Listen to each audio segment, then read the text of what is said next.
I remember the first time I saw you down in Georgia before we were about to do The Walking Dead. Pit bulls.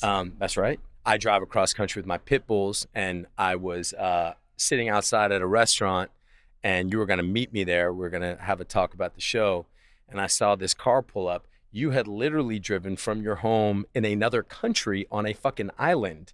You had driven there, and the car pulled up, and I see this tall, strong woman get out of the car with bare feet, and then behind her came two dogs off leash. And I believe, I mean, in my mind, I remember like a bird on your shoulder and a fucking like monkey following you. But I mean, there was like a cat too, I feel right? like this is Pirates of the Caribbean Nah, that you're I mean, describing look, it right is now. like a lot of marijuana and mushrooms, but I also just think that like, was there a cat off leash too?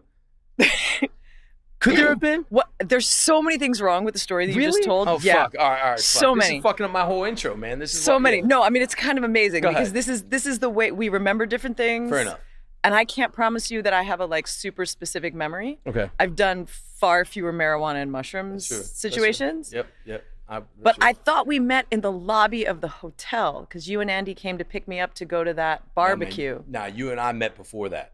You and I met the night before. You were coming in, and we had talked on the phone, and you were like, "Yo, I'm on my way in." Yeah. And we're, let's talk about character. Whatever. Hey, and you were like, "Hey, man, I can meet you." But so I found I think it was like in downtown Atlanta. But I know you pulled up in this fucking car that you had driven from an island off of Vancouver. So I'd driven from LA.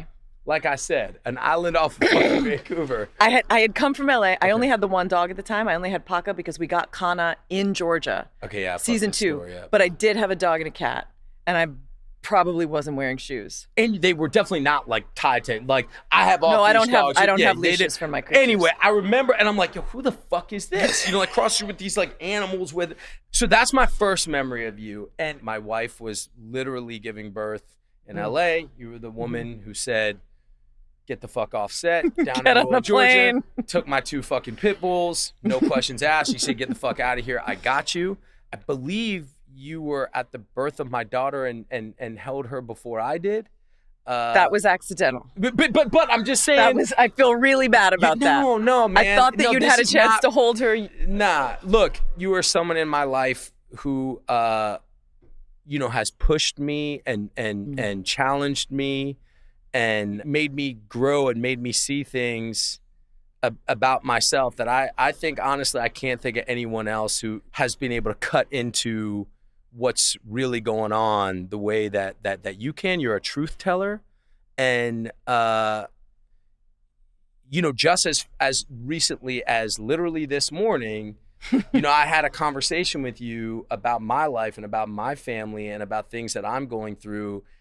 And it's something that, we met on a film set, but over the last 12 years, besides, my wife's sisters, like you are the closest thing I have to a sister. And like when I look at like our highs, our lows, we've bumped heads, we've come out of it. Yeah.